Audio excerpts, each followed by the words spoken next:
Assalamualaikum warahmatullahi wabarakatuh. Saya Eni Jayanti, kelas 2A.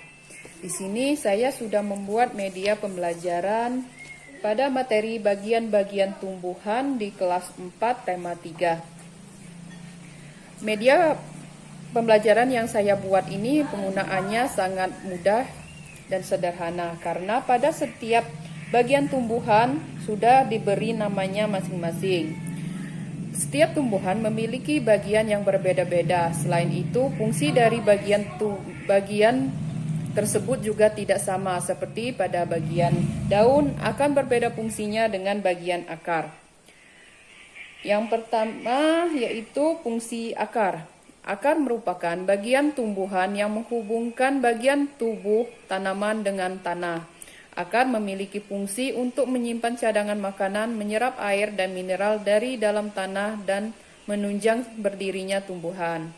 Bagian yang kedua yaitu batang. Batang merupakan bagian tanaman yang menempel pada air dan berada di atas permukaan tanah. Batang berfungsi sebagai penyokong tubuh tumbuhan, sebagai tempat tumbuhnya daun, bunga, dan buah, dan juga menyebarkan makanan dari daun ke semua bagian tubuh tumbuhan. Yang ketiga yaitu daun. Daun adalah bagian dari tumbuhan yang berfungsi untuk memasak makanan dan pada umumnya memberikan warna hijau yang dominan pada tumbuhan. Fungsi utama dari daun ini yaitu untuk membuat makanan atau terjadinya fotosintesis, dan juga berguna sebagai alat tempat air dan sebagai alat pernapasan pada tumbuhan. Bagian yang keempat yaitu buah.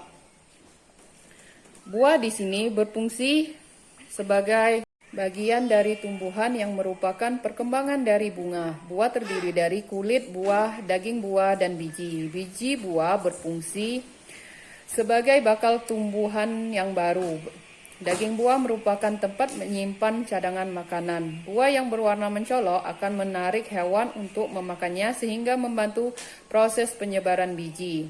Dan bagian yang kelima yaitu bunga. Bunga berguna sebagai alat perkembangbiakan bagi tumbuhan. Bunga memiliki putik dan benang sari. Sebelum menghasilkan biji, bunga akan mengalami penyerbukan biji. Sebelum menghasilkan biji, bunga akan mengalami penyerbukan. Biji akan tumbuh menjadi tumbuhan yang baru. Dan bagian tumbuhan yang terakhir yaitu biji. Biji mengandung cadangan makanan agar biji dapat tumbuh akar, bagian batang, dan daun. Biji pada tumbuhan memiliki fungsi antara lain sebagai alat berkembang biak, sebagai pembentuk tumbuhan yang baru, dan sebagai tempat cadangan makanan. Itulah pemaparan media yang setelah saya buat. Sekian dan terima kasih.